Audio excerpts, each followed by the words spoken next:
I gotta see if she can get me.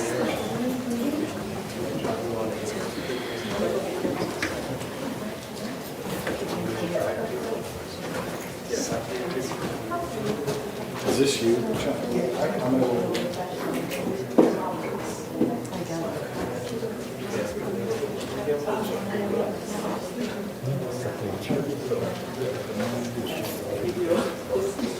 In realtà è così postdoc. In realtà è così postdoc. So, hi everybody, and thanks for joining us on a snowy late afternoon. In December, I'm Charles Levitt. I'm an associate professor of Italian film and associate director of the Center for Italian Studies here at the University of Notre Dame. And I want to welcome you to the Italian Research Seminar. I want to acknowledge first our sponsors. The event is sponsored as always by the Center for Italian Studies, and also this time by the Medieval Institute. So thanks for the sponsor of the Medieval Institute, and thank you all for being here. The Italian Research Seminar is a core event in the Center for Italian Studies. It aims to provide a regular forum for faculty, postdoctoral scholars, graduate students, and colleagues from other universities to present and discuss their current research. And we always emphasize that current research means work in progress. Right? This is very much, as you said, work in progress. We like to hear about the latest things that are happening, and so we invite people to share what they're thinking about at that moment. The seminar constitutes an important element in the effort by Notre Dame Center for Italian Studies to promote the study of Italy and to serve as a strategic point of contact for scholarly exchange. And at this point, it's an exchange with our illustrious guest, who's Eva del Soldato, Associate Professor of Italian Studies at the University of Pennsylvania, where she directs the FIGS graduate program. That's French, Italian, and Germanic Studies, French and Francophone in Germanic Studies, and serves as interim director of the Center for Italian Studies. She's also currently the executive secretary of the American Association for Italian Studies, and in that capacity is here to this year's AAIS conference. Professor Soldato has received, among others, fellowships from the Scuola Normale Superiore, Ville Tatti, the Herzog August Bibliothek in Wolfenbüttel, the Huntington Library in Pasadena, and she's been a Marie Curie Fellow at the University of Warwick in the UK. Her research is primarily devoted to Renaissance thought and culture, particularly the Aristotelian and Platonic traditions. She's the author of the monographs Simone Porzio and Early Modern Aristotle on the making and unmaking of authority, which came out in 2020. And that book has been called an ambitious and beautifully researched volume and a masterful exercise in the study of the mechanisms of reception. I think it is quite an extraordinary work. And I have no doubt that Professor del Soldato's current project will also be extraordinary. It's focused on love sickness, treatises in the Counter-Reformation period, and her lecture for today is entitled The Reckless and Scandalous Doctrine, Matthias Ferchius, a Franciscan Index. Thank you so much for joining me.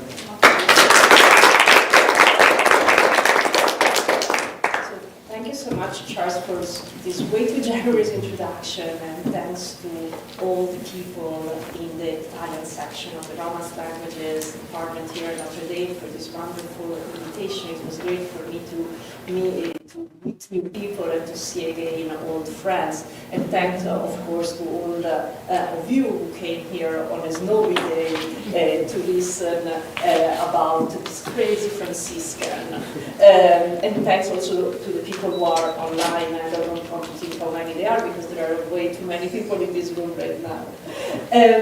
But precisely what Charles was saying before is absolutely true. This is more than a work in progress because my current project is about love sickness in the Counter-Reformation period, and precisely when I was doing research on that project in the Archivio della Congregazione per la Dottrina della Fede, completely by chance, in a completely serendipitous way, I happened to find material about this very curious case. The name of Matthias Ferchius was familiar to me. I've worked on him in different contexts, and this was a new challenge for me to understand the context in which this text was conceived and to understand what was eventually that brought to the condemnation of this text. And this is going to be the tale that I'm going to tell tonight. So, thank you. A Reckless and Scandalous Doctrine, Matthias Ferchius, a Franciscan Matthias.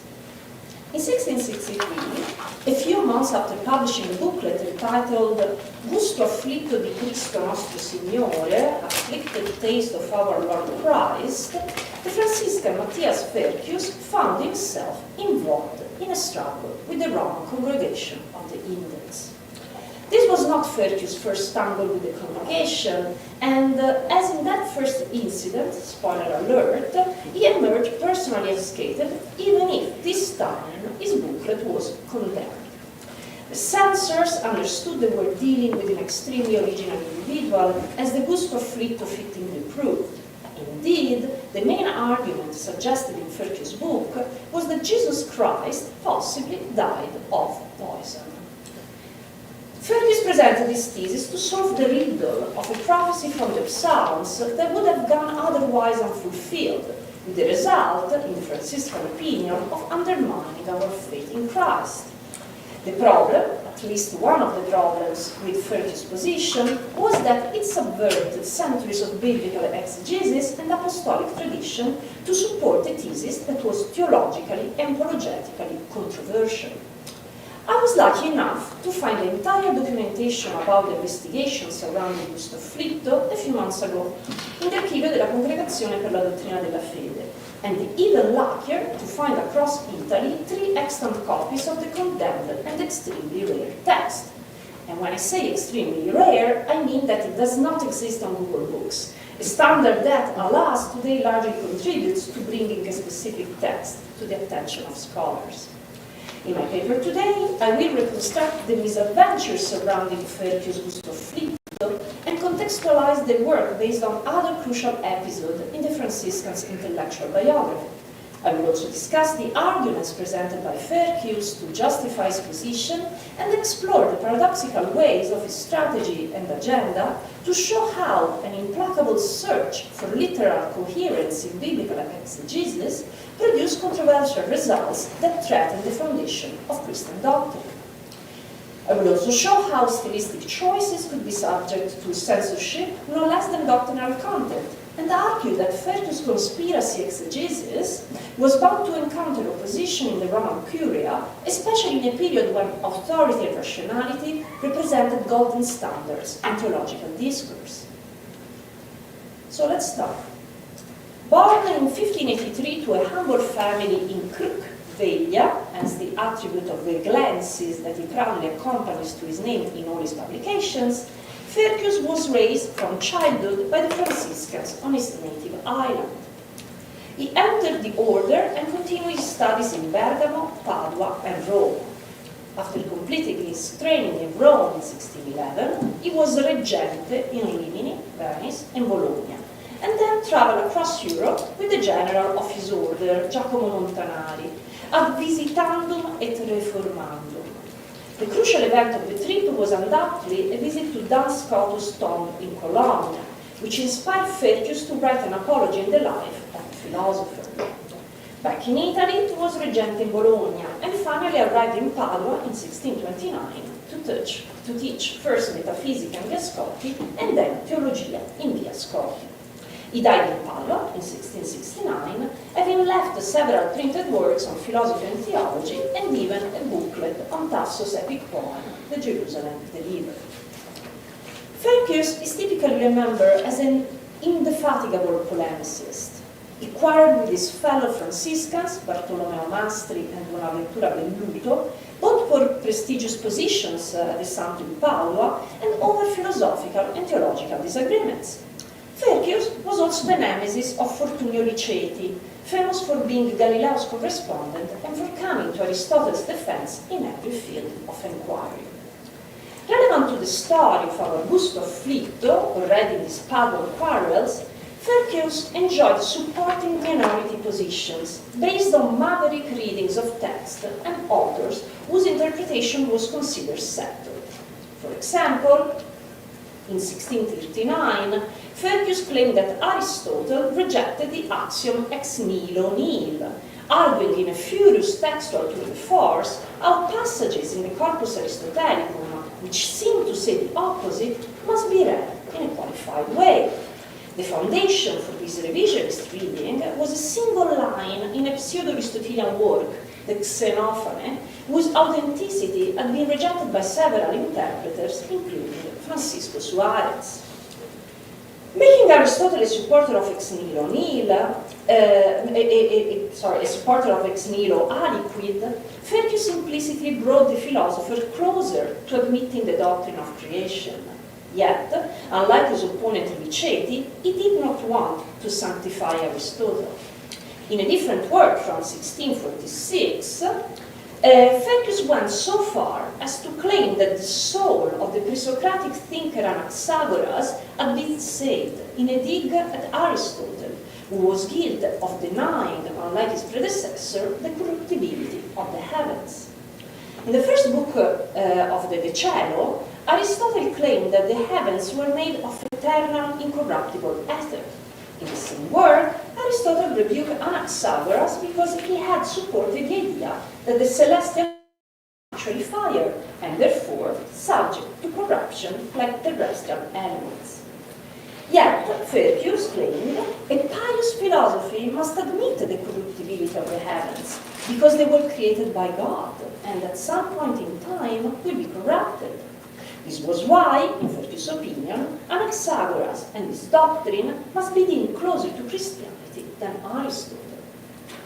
Ferchius justified his statements by claiming that he was methodologically reading Aristotle with Aristotle, on the distorting authority of interpreters who, in his view, had stood as an obstacle to correct readings for centuries.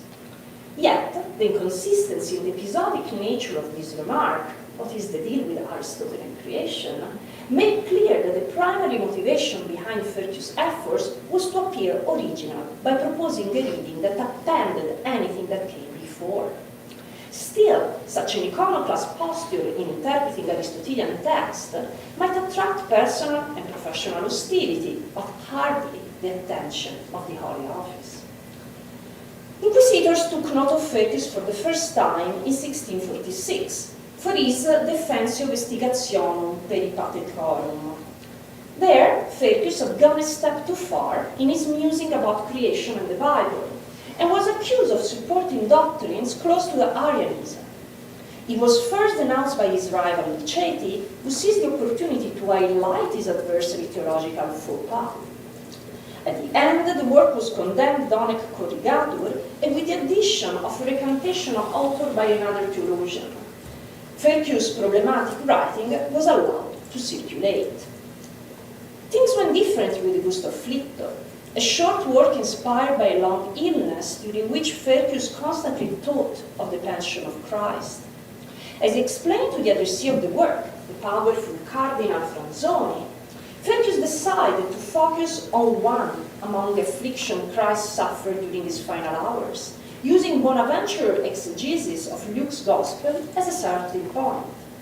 There, Bonaventure stated that when Christ on the cross said, "Est consummatum," after drinking vinegar, it meant that he had suffered through all the five senses.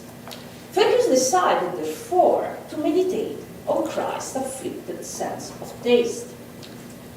The starting point is Psalm 68, in which David invokes God's help against great anguish and unbearable torments. Christian interpreters have traditionally read the different passages in this psalm Christologically, that is, as a prophecy of Christ's passion. Ferchius is particularly interested in verse 26.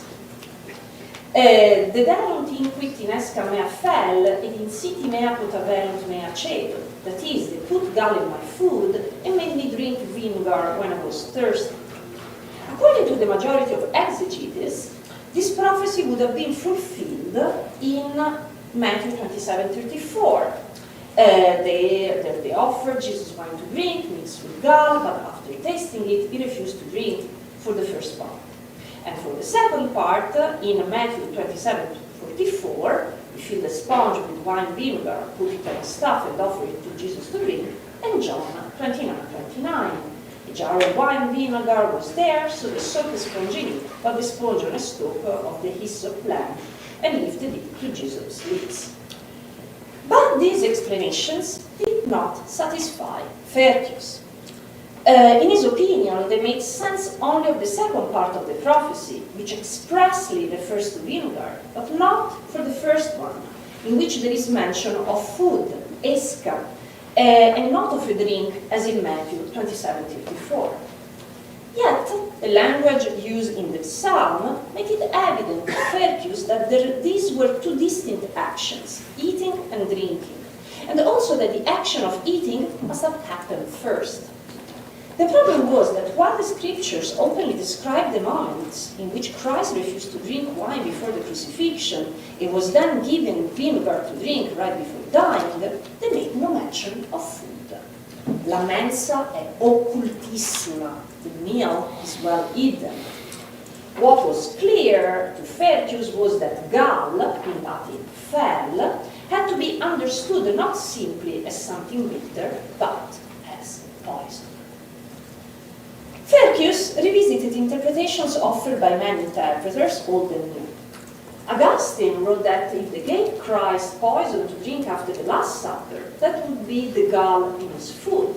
According to Bellarmine, the gall in the food should be meant spiritually rather than literally, and it would refer to sin. Others claim that the drink Christ was offered in Matthew 27:34 was so dense that it was basically food. In contrast, Suarez believed that part of the prophecy had to be explained metaphorically and the other literally. Many theologians claim that poison was given on the cross with a sponge full of vinegar, a possibility rejected by Ferchius, arguing that vinegar was an antidote against poison, as testified by a renowned physician from Arnaldus of Villanova to Mattioli.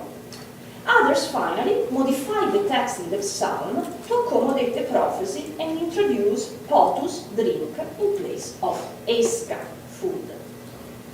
In Ferchius' opinion, if the prophecy of food in Psalm 68 finds no fulfillment in the Passion of Christ, there were only two possible explanations. Either David lied, and therefore scriptures are false, or Christ could not fulfill the prophecy because he was not the real Christ. Well, the absence of a passage in the Gospel corresponding to a single line in the Psalms could destroy, in Ferchius' view, the entire Christian faith. Embracing hateful motives, which were part of an anti-Judaic tradition originally promoted from within medical orders and discussed years ago by Jeremy Cohen, Ferchius argued that to take advantage of this situation would have been the Jews.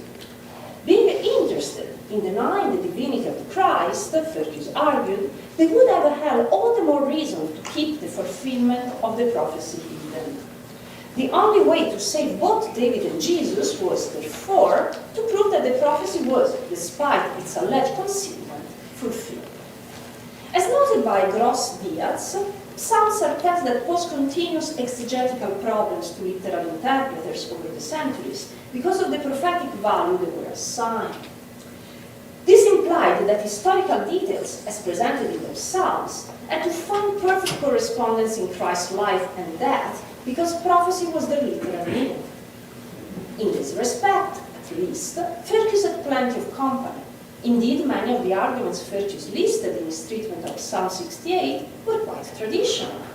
He recognized it as dealing with the Passion of Christ, prophesizing it, a reading that became predominant over the course of the Middle Ages. Unsurprisingly, anti-Judaic motives were also very much present in previous medieval texts. As Ferchius has also noted, there were nonetheless oscillations in the exegesis of Psalm 68:26, and pure literalism was never an option. To mention other examples, Lefebvre d'Etaples, writing in the early 16th century, simply noted that the prophecy in line 26 was clearly, aperte, fulfilled in the vivifying Passion of Christ, as proven by the four evangelists.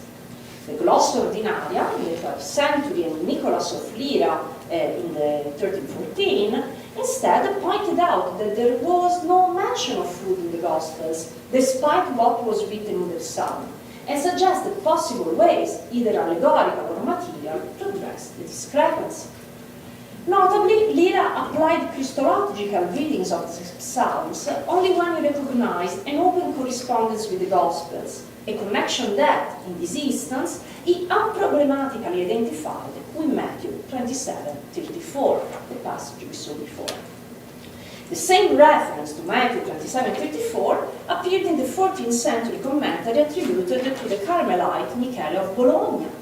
There, an extensive gloss explained that the psalmist used food in place of drink because he spoke mystically. Even if Ferchius could appear in close dialogue with this tradition, which problematized the use of the word esca, he was a victim of his literalism, and the prophetic nature of the psalms put him in an interpretative straitjacket. Ferchius' literal prophesizing could therefore find a solution, as we will see, only by going beyond the gospel, producing an asymmetry in the treatment of the scriptures. Ferchius was utterly frustrated by the problem and its stakes. If only the gospel had mentioned, quote, 2 or 3 little slices of bread, unquote, accompanying the poisoned drinks, everything that could have been settled. But in this situation, Ferchius was also concerned that the adversaries, that is, the Jews, would accuse the Christian interpreters of confusing names, drink for food, to evade the difficulty of the apparently failed fulfillment of the prophecy. Ferchius found a solution in his hero, John Duns Scotus. In a passage of the Ordinatio, Scotus said that the Gospels do not mention many things that must be held as article of faith. For example, the harrowing of the hell, which is part of the apostolic symbol, and many other teachings about sacraments. It would be dangerous, as Scotus says, to doubt these things simply because they are not in the scriptures. Indeed, the universal tradition of the Church is no less important in supporting them. One can see that Scotus' passage could somehow help Ferchius, justifying the efforts of interpreters like him in bringing to light the things that are not expressed in the scriptures. However, in the passage, the Doctor Subtilis did not mention prophecies and their fulfillment, but simply wanted to make a point of doctrinal authority. Yet Ferchius took advantage of the reference to the harrowing of the hell to point out that Christ's descent ad inferos had been repeatedly prophesied in the Old Testament and was fulfilled despite not being mentioned in the Gospels. In a spectacular Petitio Principii, Ferchius added that there was a comparable example of a fulfilled prophecy the Gospel failed to mention, the poisoning of Christ. The evangelist, Ferchius explains, wrote exclusively about public actions, not secret ones. And since Christ cried, omnia consumata est, that means that all the prophecies must have been fulfilled, even if this happened in secret and is not explicitly disclosed in the text of the Gospels themselves. Indeed, we are entering conspiratorial reasoning, with Ferchius suggesting that since the Jews would have tried to give Christ poisoned wine, as in Matthew 27:34, a fortiori they must have given him poisoned food before. Ferchius offers a new review of ancient interpreters to see if some among them mention the possibility that Christ ate poisoned food. The only ones to address the issue directly were Lactantius and Euthymius Zigabenus. Zigabenus, a Byzantine commentator from the 12th century, did not exclude in particular that the Jews poisoned Christ's food ad maiorem irrisionem. The reference to Zigabenus is crucial for Ferchius to show that there was somehow a precedent for the solution proposed. Yet, in Zigabenus' exegesis, the poisoning of the food was just one among multiple possible readings. It is in the next section that Ferchius articulated his hypothesis to make sense of the prophecy, trying to declare which poison would have been administered, to whom, by whom, why, when, and where. This is not modern journalism, but the traditional doctrine of the elements of circumstance, circumstantia, that Ferchius connected to Augustine's rhetoric. As long as persuasively demonstrated, the doctrine was based on Aristotle's Nicomachean ethics.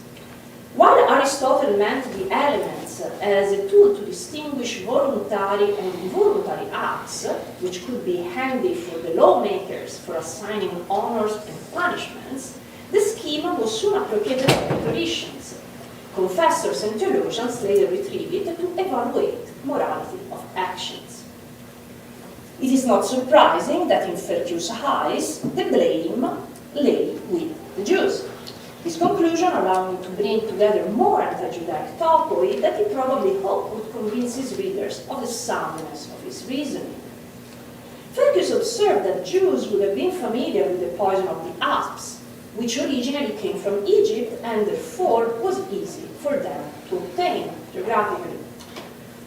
The identification of the snake's poison with fel was primarily based on the comparison with other texts of the Old Testament and the observation of Gilbert Général, whom Ferchius introduced as an expert Hebraist, but Christian and pious.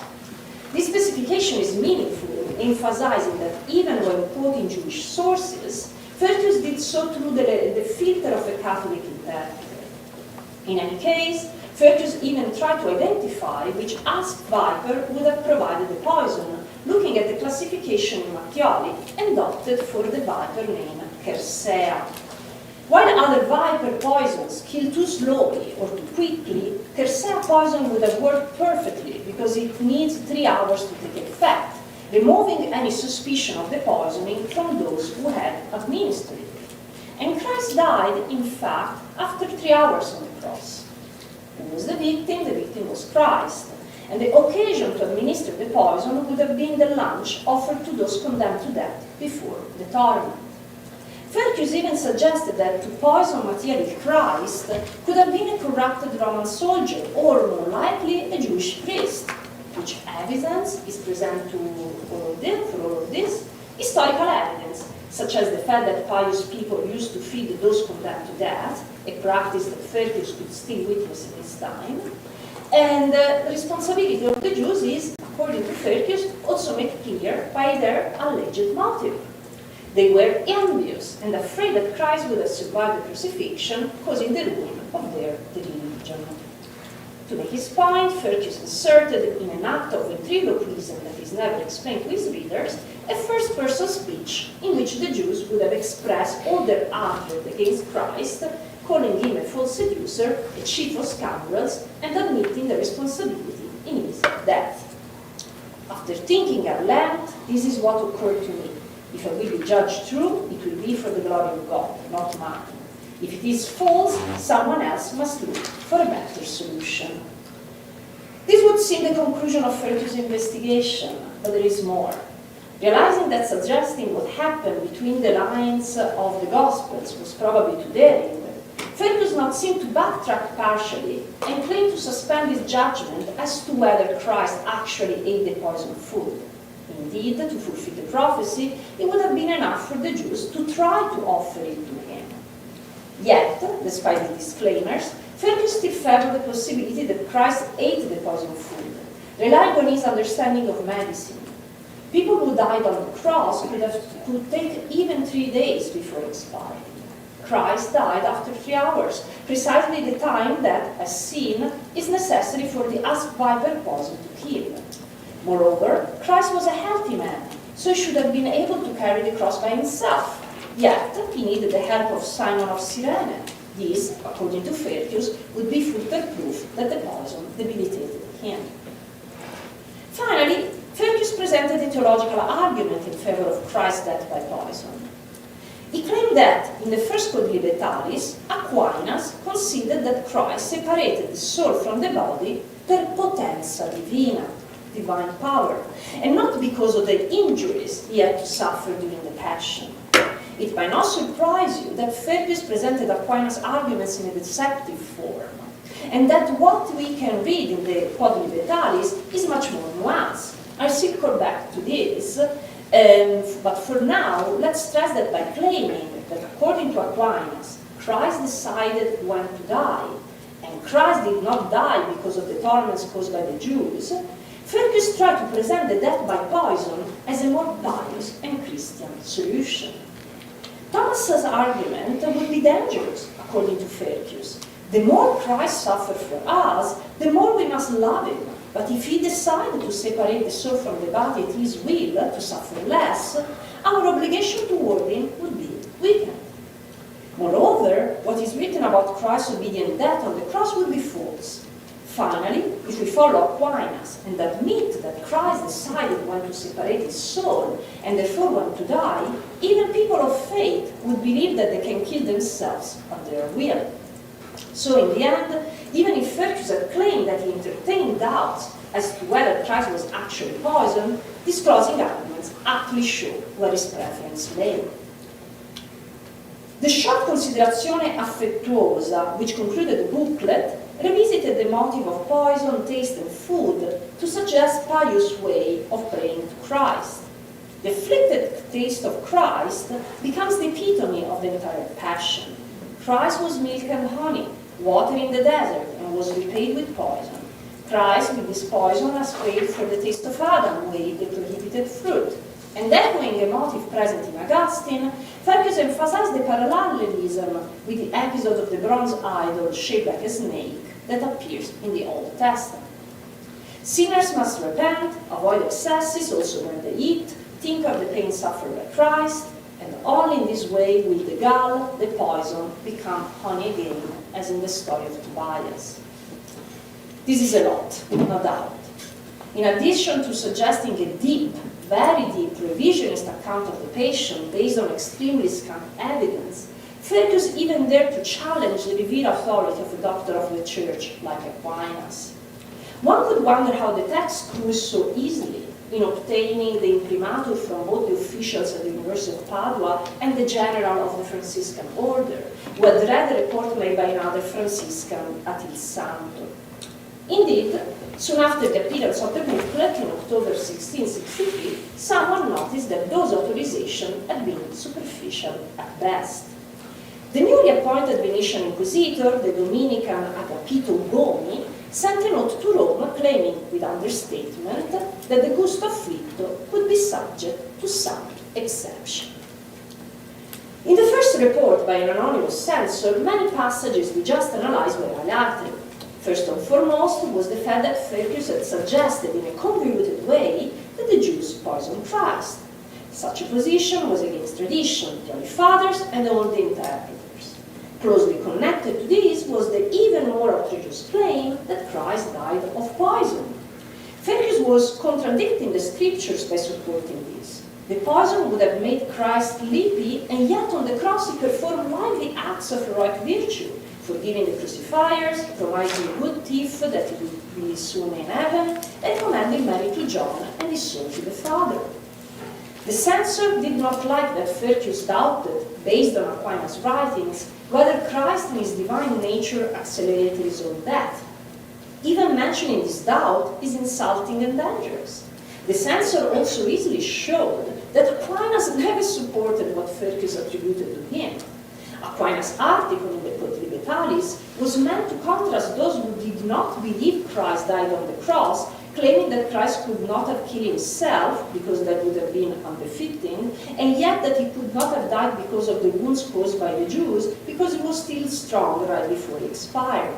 And yet, Aquinas stated that Christ died on the cross, both because of the torments and because of his will. Christ suffered more than any other man, and when he decided to give away the harm inflicted, he did not kill himself. As Aquinas wrote, and I quote, "Injury is done to the soul when, on account of a harm inflicted on the body, it is expelled from the body against the natural appetite of the soul. But if the soul has the power to recede from the body when it will and to return again, it would not be of greater fault if it deserted the body than if a dweller left his house." Christ knew of his resurrection, so he could decide with no fault when to separate his soul from the body amid the deadly harm inflicted by the Jews. Aquinas, therefore, to echoing church fathers and Augustine, was making an argument about Christ's double nature that allowed his soul to temporarily leave and re-enter the body, something that would be impossible in Aristotelian terms. So Aquinas did not minimize the passion of Christ. He made divine will a concurrent cause of Jesus' demise, but also highlighted the torments Christ suffered because of his persecutors.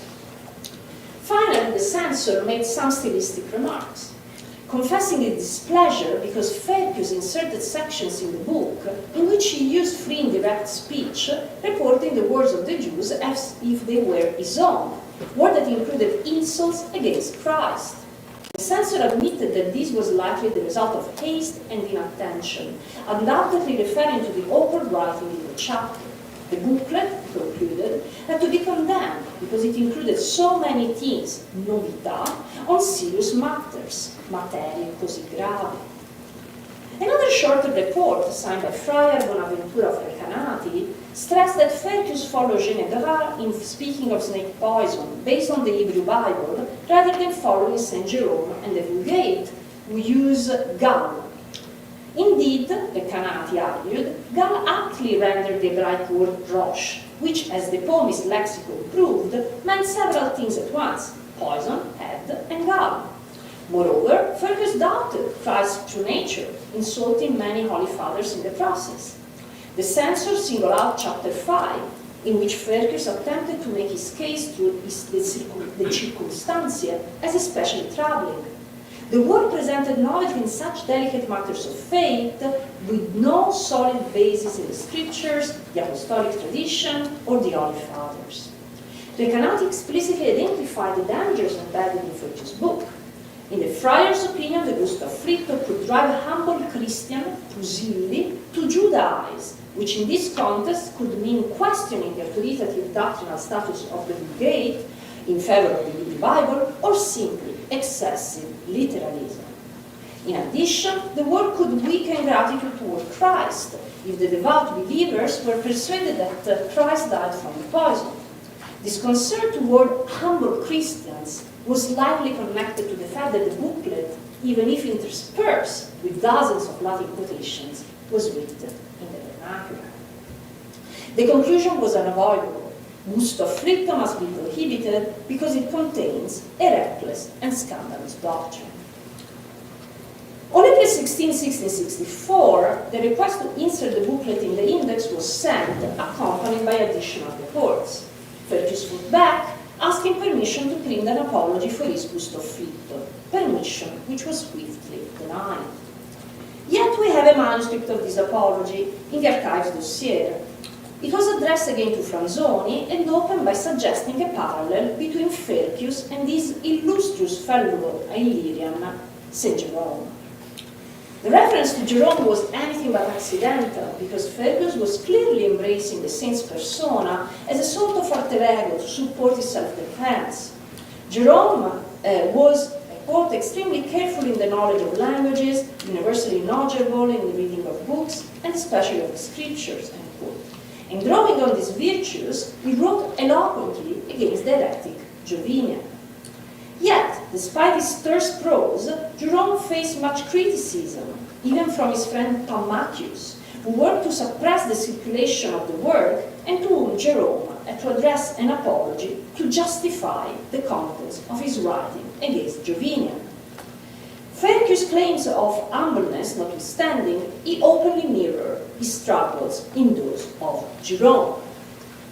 This is the quotation.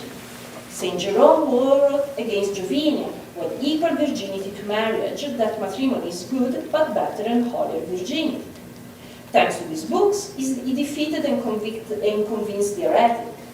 St. Augustine liked them so much that he praised the books with superb compliments as extremely lucid, pleasing, and magnificent. However, St. Jerome had so many adversaries, accusers, and critics that he spent much energy and pain in defending himself in the apology to Pammachius. I'm too far and inferior to such a saint in virtue and honor, if we are both for damnation. I'm a weak follower in the study of the Holy Scriptures, but also an unhappy companion in the travails and accusation, and I cannot stay without adversities. I've written a booklet entitled Gusto afflitto di Cristo. Since it was a book for a few readers, I printed only a few copies, and now it is impossible to find one.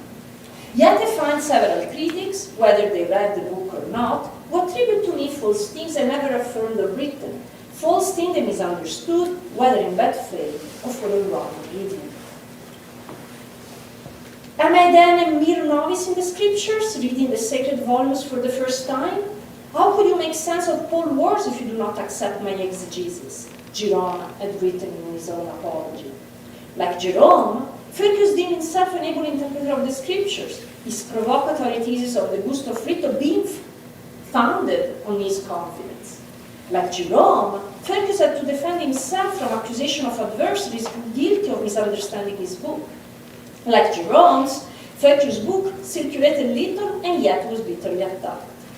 The primary purpose of displaying his devotion toward Jerome, of course, was dispelling the accusation of disparaging the Vulgata in favor of the Hebrew Bible. As we will see, Ferchius did not help himself on this point in the rest of his apology. Ferchius moved on to address the single accusations. He claimed that he never affirmed with certainty, but from the beginning of the work, explicitly left in doubt whether Christ had been poisoned or not. This happened for three reasons. Because there is no demonstration that Christ ate and drank, since they are contingent actions, because he did not want his readers to confuse a doubt with a solution, as it at times happened with scholastic texts. Third and final, because Ferchius' goal was to present a solution to the exegetical problem, but without abandoning the traditional teaching of the Church.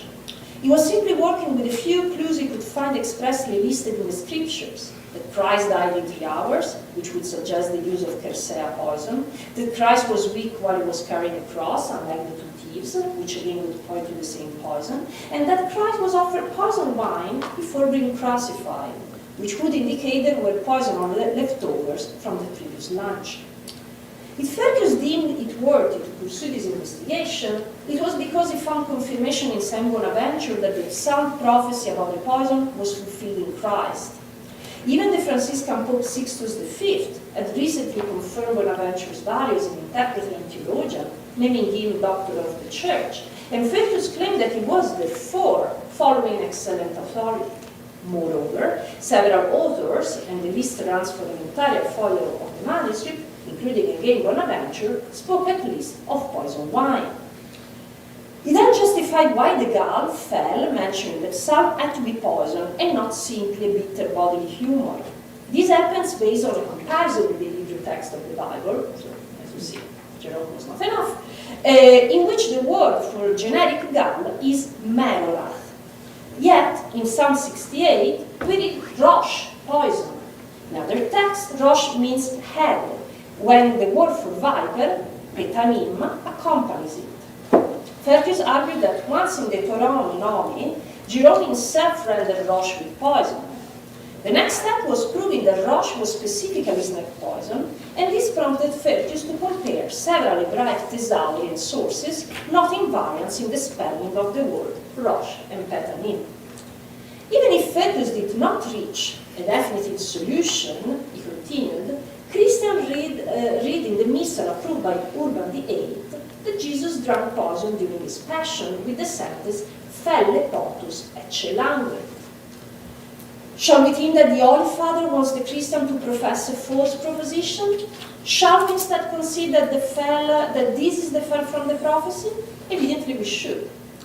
Ferchius claimed, because again, if the prophecy is not fulfilled in Christ, this could lead us to believe that he was not the real Christ, a position worthy of the worst apostates. But again, it would be enough to affirm that the Jews gave Christ the poison with food and wine. There was no need to affirm that he actually ingested it, even if the scriptures gave clues in that direction. The language in the Missal appeared now to substantiate Ferchius' solution, at least regarding the poison drink, felle potus ecce languet. Since the Pope himself had approved the text of the Missal, ex cathedra and after lengthy consultation, if its content did not correspond to the truth, it would mean that the Holy Father ordered a false adoration.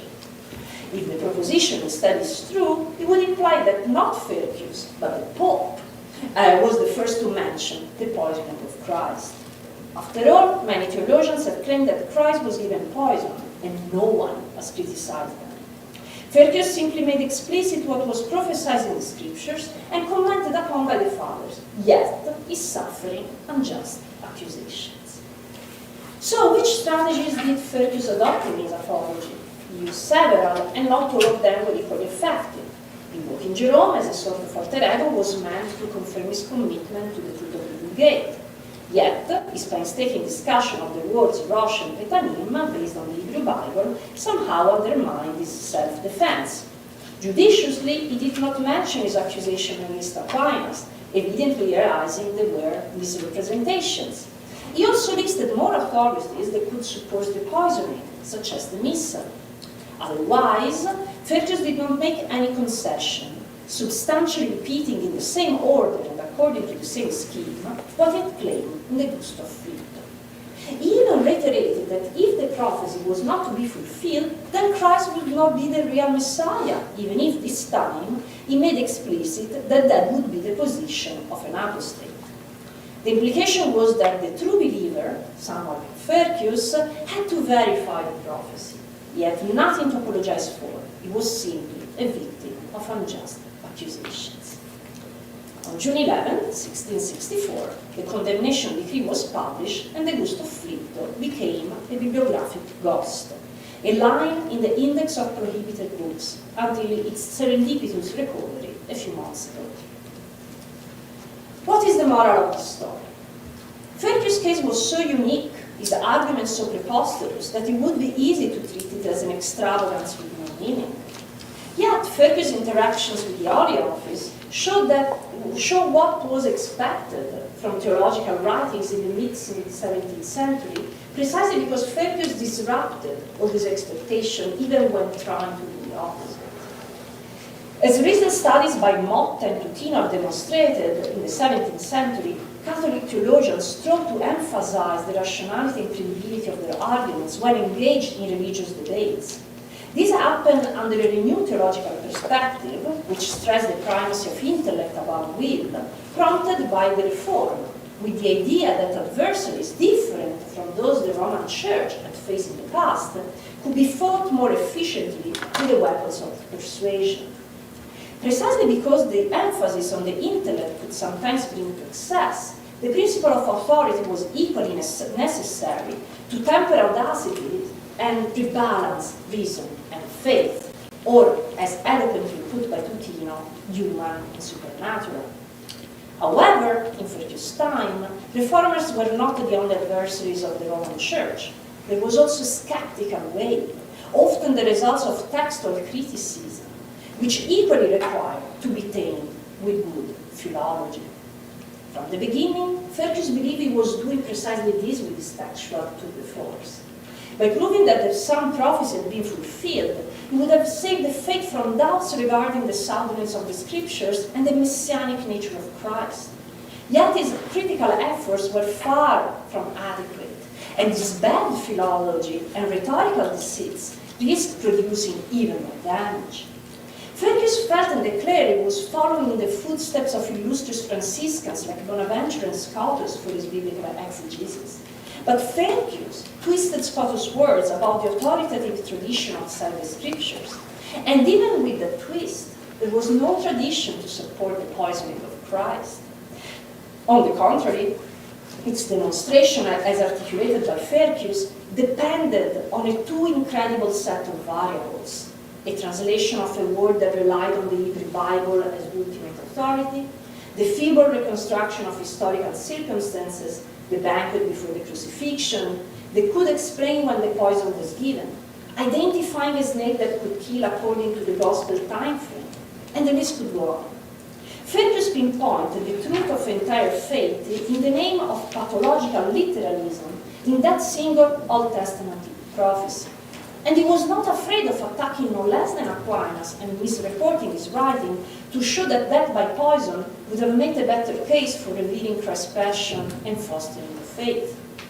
To succeed, Ferchius should have presented solid grounds in terms of authoritative precedents and credible evidence. However, the scant dossier Ferchius was able to collect was insufficient to substantiate his nonchalant reconstruction of the hours before the crucifixion, ultimately founded on the semiological excess he attributed to each sign he recognized as a clue.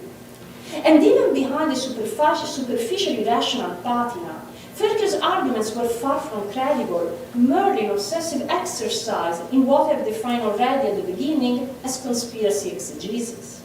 The compulsive need to find a literal correspondence of Psalm 68 prophecy in the Passion of Christ, to the extent of seeing in each detail from the scripture something meaningful as if it were a decisive clue, could remind us, just to mention a famous example, of the Paul is dead theory. Belief in the theory sent many Beatles fans into a spiral, analyzing and over-interpreting the most insignificant details in covers of the band's records and the text of the songs to find confirmation of the suspicion of the untimely demise of Paul McCartney. The fact that he would be out of sync while crossing the street in Abbey Road, the fact that he would be the only one looking straight, hearing Sgt. Pepper's. Now you don't see it well, but here you would have Ringo Starr very sad and Paul cheering him up. His bass would be shaped like a coffin, and so on. You can have a lot of fun at doing this game. So to conclude, exegesis is an exercise that can drive its practitioner to paranoia and obsession. One might think of the extreme example of Jean Laurent. And in the case of Ferchius, it was coupled with a fetish with his fetish of originality.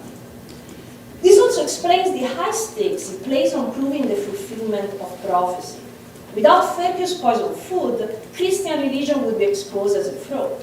However, being a disruptor could not work for Ferchius when commenting on the Bible. Biblical exegesis was precisely from the tradition, the opposite of normative. And tradition was far from supporting Ferchius' view. And even if, as he did with Aristotle's works, Ferchius also claimed to have gathered clues from within Scripture to support his argument, these were all in service of his hermeneutical means. This is how a work ostensibly meant to foster piety toward Christ and to fight doubt could have damaged faith, being deprived of an authoritative foundation and based on tenuous, unprovable arguments. Thank you.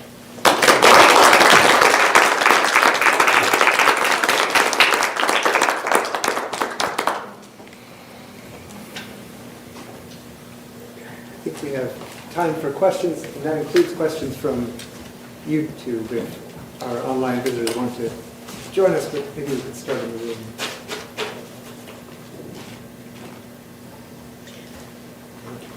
Could I ask you, thank you for a fascinating talk, could I ask you to go back to the Hebrew source and to talk about the variations and the choice? Yes, absolutely. So it's fascinating because it's mostly about one or two words. Mm-hmm. Let me go back to the here. Yes, perfect. And the word that is causing problem is fell.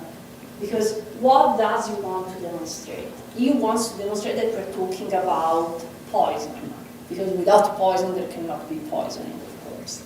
And his idea is that in the moment in which you are, Jerome was traducing the word, the Hebrew word that would be Rosh, he picked, in a way, a weaker solution, precisely because rather than rendering it with poison, or even better, snake poison, precisely because the word could also mean head, and therefore the head of the snake, he would have chosen to render it with fell. And the idea is that by choosing fell, there could be a reason for ambiguity.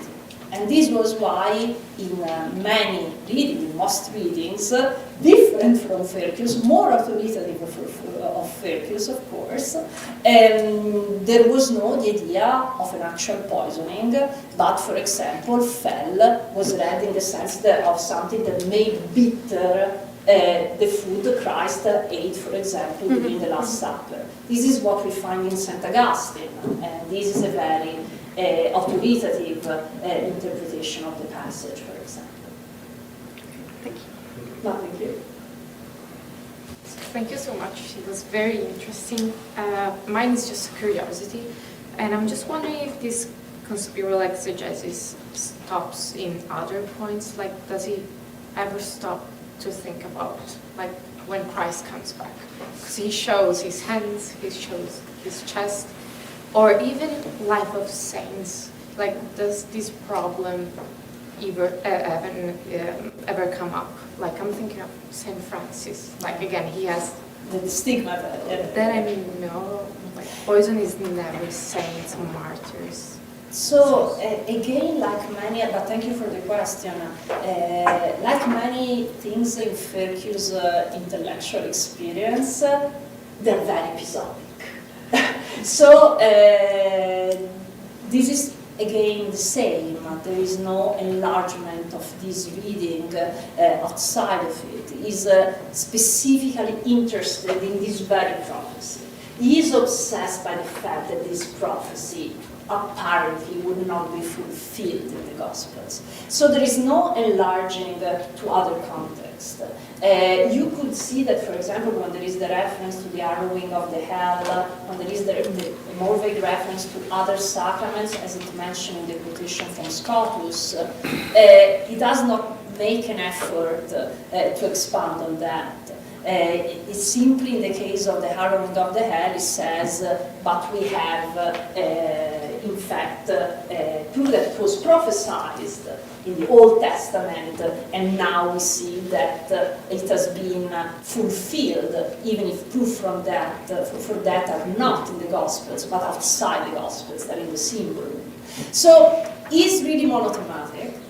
If I should add another objective to conspiracy, to conspiratorial, I would add obsessive. And this is something that you have very clear when you read these works. And this is not just true about the Gusto Fritto. The Gusto Fritto is simply completely bonkers when you compare it with other texts. But even when he writes about Aristotle, and when he tries to demonstrate that, for example, Aristotle denied ex nihilo nihil, you would find the same approach. He would limit his intervention, he would limit his investigation to the very single passages in which he could find an obstacle to his interpretation. He would not make an effort to go beyond unless he's prompted to do that. And this could happen when he's engaged in disputes, but in this case, this was a dispute that at the end did not happen precisely because the censors put a stop on it. He tried to engage with the Apologia, but they refused to publish it. And in the moment in which the work was condemned, the work basically disappeared. And to be honest, he died not too much after the condemnation of the Gusto Fritto. He did not publish any new work after that. Thank you for that. This was very fun. You've had fun, it seems like, Yes. doing it. It's crazy, Yeah. you know, you love craziness, right? So I wanted to ask two things. One is, can you contextualize a little bit more? I mean, is this guy really pathological, or is there a part of is it a context that is in Yeah. general Yeah. kind of freaking out? Yeah. I mean, over time, this kind of, some of the things that you were attributing to him in terms of biblical exegesis are not that much crazier than what you find in the medieval period, Yeah. Even Dante, Oh, yeah. they were very eloquent. But, and then the second question was, could you say something more about the use of the vernacular? I mean, Yes. what is the audience, and it's what's the public, I guess, is part of the question about the vernacular, and also how does it, what's the proportion of Latin to vernacular in this type of literature? So thank you so much. So I follow the order of your question. Context. In the 17th century, there is an obsession for prophecy. There is. It's not necessarily only in the Catholic context. It's also very much present, unsurprisingly, in other places. For example, I'm thinking of England.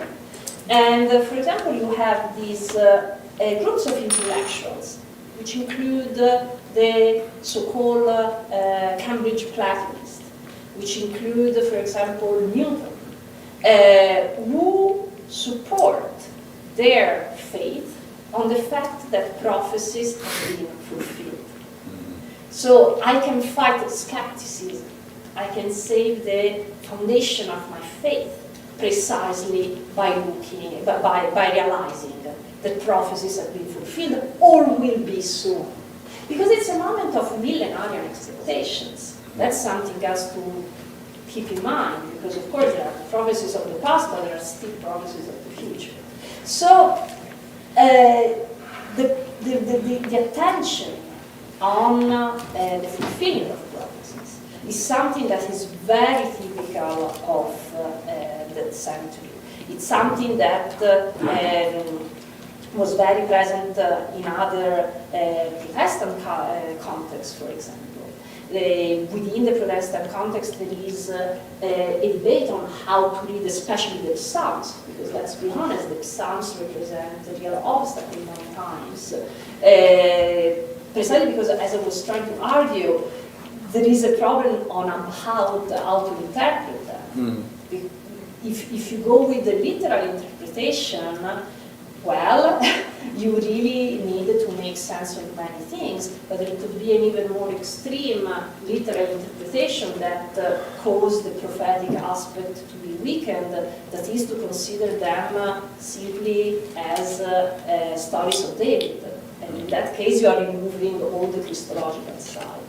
So the attention on fulfilling of prophecy, both in terms of preterism, so something that happened in the past, but also in terms of what can happen in the future, is very much present in the debates of the 17th century or within all churches across Europe. And about the vernacular, yes, this is interesting, first of all, because Ferchius is an author that typically writes in Latin. What he writes, for example, in the vernacular is the text on the Jerusalem delivered that I mentioned before. If this text is written in the vernacular, it is because he looked at it as an instrument to foster faith. He wants this to be a kind of reading that is now I have the specific word, but now it's not coming to me, but something that could help people to cultivate their own faith privately. Since it's based, and he openly declares it, on his personal experience. I was sick. During my sickness, I suffered. I couldn't eat well, so I realized that I was repeating all the torments of the Christ in my humble persona. So this was inspired me writing this text. So the idea of being this kind of publication is made very well evident in the second part, which is a considerazione affettuosa. So that's the part, in my opinion, that you would like people to read and meditate, precisely because it's the moment in which you can have that form of identification in the pain of Christ, and in which you can repent of your sin, in which you can understand what you don't have to do, and so on. And that part is entirely in the vernacular. The longest part, the first part, the considerazione intellettuale, it's this one in which there are so many quotations in Latin. To be honest, most of these quotations in Latin are, I cannot say translated, but in any case, paraphrased immediately after. So it's also thinking about this problem.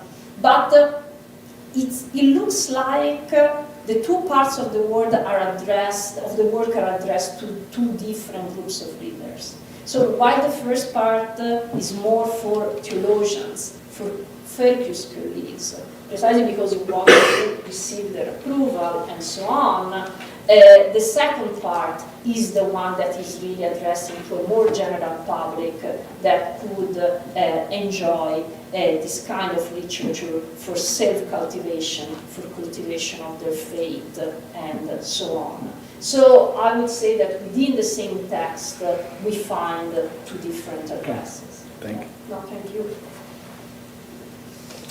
Yes. Was everybody, like the popes and St. Jerome or whoever, did they consider this asp venom poisonous? Because it was, they're saying he was possibly poisoned with other elements, which included asp venom. Because here in 2024, the pharmaceutical industry uses fish venom, poisonous fish venom, poisonous snail venom, and Dr. Artis and his associates found in this COVID-19, these vials, they found snake venom because they used the polypeptides from it. So if the Pope and those back then were saying, oh, there was asp venom, well, was it actually being used as a poison, or was it being used maybe in the opposite way to help? Well, so they found venom. Yeah. Was it positive or good? Yeah, as an antidote. Yeah, sure. Yeah. So like one thing, the adjective I wasn't thinking about is edifying. Sorry. but of course it came to my mind while you were speaking. But so this one thing. Yes. So the thing is, the poison, the snake poison, is just in Ferchius. You do not find mention in the context of Psalm 68 of snake poison in all these other interpreters. You do not find certainly in the Psalm themselves. So when Ferchius is discussing with medical expertise about poison, he also speaks about antidote. And the antidote he's referring about is the vinegar. So what he's trying to do is like, someone who's trying to make a sense of a cold case, is trying to understand when was this poison given to Christ. And he says, well, he refused the wine before going on the cross, so he could have not gotten poison from there because he refused to drink that wine. And he cannot have had the wine while he was on the cross, together with the sponge, because the sponge was full of vinegar. And vinegar was the antidote. Vinegar was the antidote to the snake poison. And this is something that he finds in a vast medical literature. It was supported, for once it was supported in claiming something. And for that reason he excludes these two moments, and he has to postulate another moment in which the poison would have been given to Christ. Then, for sure, there are other way in which the image of the snake and the fact that the snake is poisonous was used within Christian exegesis. And this is something that you find, for example, in Augustine, and that Ferchius tries to recover in the second part of his work. But in that sense it becomes, of course, an allegorical sense. And so the idea is that the snake would represent the false religion and the antidote is Christ. So when we are thinking in terms of antidote, it's never on the side of the snake, but on the contrary, the snake represents the negative side. They probably tried to kill him many times before, too. I mean, but after he went and threw over the temple, the banksters or the money changers, that was it. You don't do that in any civilization. They're probably, if they didn't try to poison him, there was probably hundreds of thoughts how to do it, and it might not be in the scripture, but they wanted to do him right away then, and he'd probably do it. Well, Ferchius had many interesting ideas about that, but poison worked perfectly. Yes, I have two questions. One about politics and one about rhetoric, so to say. The one is, were there consequences for the Franciscans in Padon Franciscans, or for the religious superiors of this guy, that allowed this book to be published, and who printed it. And the one about rhetoric is the speech against Christ. Yeah. Is that something completely new, or there's something like that, I don't know, in the tradition of the meditation about the Passion of Christ, or something like that? So, thank you very much for this. So, consequences. From the dossier, we have the extant document. There's no mention of what happened to those who made the wrong judgment about publishing the work. But we have other cases, and typically they are connected to the Venetian context, in which someone made a bad judgment and was punished somehow. I'm thinking of an example from the 16th century, for example, in which one of the religious censors approved the work that wasn't to be approved, and it was decided that he couldn't celebrate Mass for a year. This was a possibility. In this case, we are not informed. In this case, we do not know what happened. It's interesting to see that the general of the order approved the work on the basis of an external recourse. He didn't have the book itself. So one can imagine that probably a possible justification was that there was a sort of telephone game, something where was lost in communication, and probably this was why maybe nothing happened to these people. And same thing about the publisher. What I can tell you is that it's a very cheap print, in any case. No surprise about that, very low quality book. So probably we should have punished the printer for that reason. But nonetheless, we do not know anything about what occurred, if anything, to the printer himself. The second part of your question, the speech against Christ, I suppose we have many of these examples, especially I suppose that this must have been a specialty for Franciscan and Dominican preachers, who were extremely violent in their anti-Judaic attacks in all their sermons. We know that, I know there are art historians in the room, we know that it also influenced the way in which certain iconography were applied. I'm thinking that, for example, I don't want to make a mistake, I believe it was San Bernardino, it was pictured together with San Simonino of Trento. So we are speaking evidently of someone who was taking advantage of one of the darkest legends, specifically to do a violent attack against an anti-Judaic violent attack. So this was certainly present in the tradition in which Ferchius was raised. In this case, his speech is quite whimsical for the simple fact that it starts without an indication. It's not that Ferchius is saying, so this is what they would have said. It just starts. It's there. And there's no indication at its end that he starts speaking, that he stopped speaking in their voice. So this is what made it suitable of being criticized by the censors, precisely because, again, it could have been something confusing humble readers. At one point there were open attacks against Christ, and yet Ferchius did not take any precaution in making clear who was speaking and why.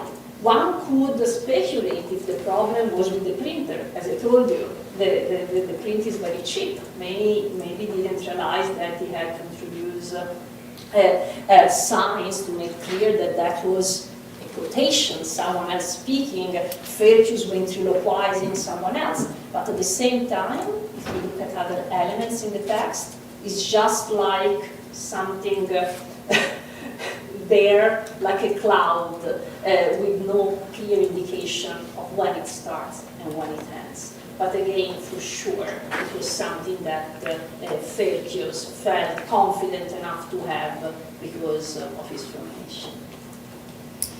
Thank you. Thank you. Laura, yeah. Hi there, I hope you can hear me okay. I'll try and speak a bit louder than usual.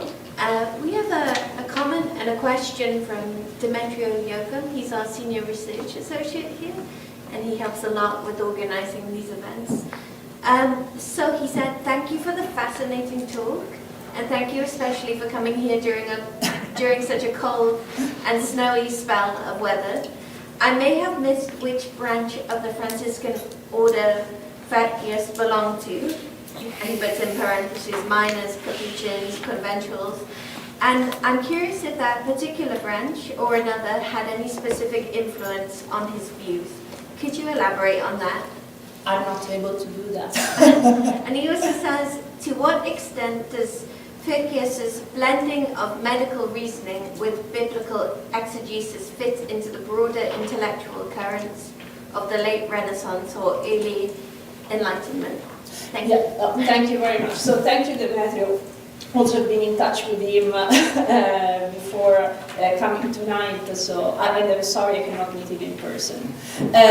But yeah, this about the second part of the question, I would not be able to reply persuasively to the first one. I think we have to go back to what I was saying at the end of my talk. That is the fact that, especially in the 17th century, especially after there is this conversion to persuasion, the importance of the intellect, about will, and also the importance of looking at text with a humanistic concern and so on, it becomes more common to find medical indication when considering certain texts, Bible included, precisely because the assumption is that you need to look at the historical context, you need to historicize them, and especially for someone who was working from a purely literal perspective, this became especially important. Because, of course, when you're reading a text allegorically, being so concrete, being so material is less conducive. But in the moment in which you embrace this radical literalism, of course, it becomes crucial instead to analyze each detail in such a painstaking way as Ferchius did. I hope I replied the question. Not writing, so... Yeah, thank you very much for this. I have a question out of pure ignorance. If I understand it correctly, Ferchius' idea was to republish the work as it was together with the Apology, is that correct? He would have liked to publish at least the Apology. Okay. But probably, you're not wrong to say that, he was thinking about his first problem, his original 1646 problem with the index, because in that case, he had been allowed to republish the work at the condition that this appendix was added, correcting his view in the previous part. So was this something that happened to have apologies basically literally defending the work? He's not even correcting it or suggesting that he was I mean, he does that a little bit, but that's not the main point. Literally defending it outright from the index. So, yeah, you know, it's a terrible text to read. I want to point this out because it's incredibly convoluted when he writes. So he does many things at once. He played the victim. So he's saying, I've been misunderstood. But at the same time, he's also saying, I'm right, just like Jerome was right, and yet people do not want to admit it. So there are many things there. And you are right to say that typically in an apology, you should try to minimize the damage. The only thing in which he was trying really to make an effort was avoiding to repeat the accusation against Aquinas. That's the absence that's most resonant in that apology. There's no mention of Aquinas in its pages, which is interesting because he could have tried to justify himself. Instead, he simply decided not even to address that, probably because he realized that it was a lost battle in any case. But otherwise, it's fascinating that in spite of the general frame, the way in which the apology starts and ends, there are entire passages inside it in which he's trying to make again the case, following even the same order of the arguments he adopted in the original work. What can we say? He was a very old man at that point, at the end of his career, so there was probably stubbornness that was dictated by that, but I would say that this was a trait of his approach, even in his previous quarrels, with the only difference that most of them were not about theological problems, but more neutral and harmless philosophical interpretations. Thank you. Thank you. Can I ask another question based on ignorance, but about his Dalmatian origins? It struck me, the way that you cited the parallel that he draws with St. Jerome on that account, but also, might that sort of distance help explain otherwise sort of absurdly cavalier attitude towards censorship, or something else in his formation that might, apart from just the meaning of it. No, thank you for this. And the Dalmatian identity of Ferchius for me is something very interesting. I would say no. And I'll tell you why. Because, even had Ferchius lived his entire life in Dalmatia, in any case, the reference to print books would have been Venice, because there were no printing press in Dalmatia. Even in Ragusa, that is Dubrovnik, there were no printing press. So in any case, if you wanted to print a book, you knew that the process would have been going through the control of the Roman Church. At the same time, you are absolutely right that in a way he's an outsider, but it's also true that he spent all these Bildungsjahre in Italy, if we make an exception for his childhood.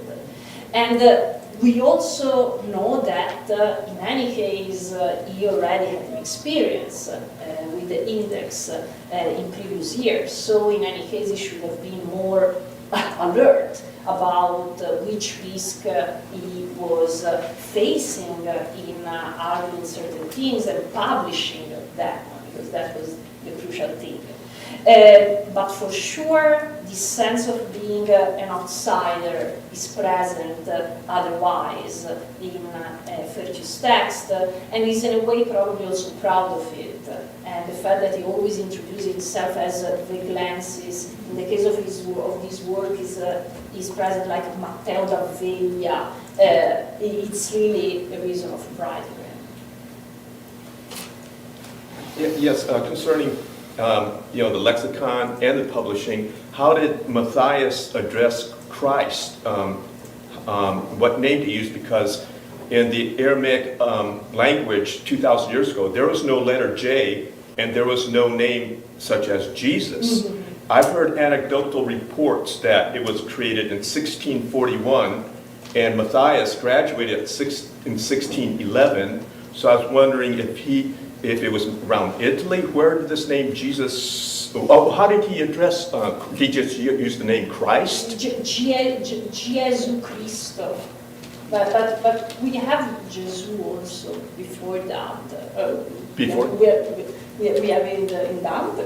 I'm thinking of an obvious example. So yeah, the word was very well used. What you could say about Italy is that it wasn't used as a first name. It has never been used as a first name, Jesus, unlike what happened, for example, what happens, for example, in Spain.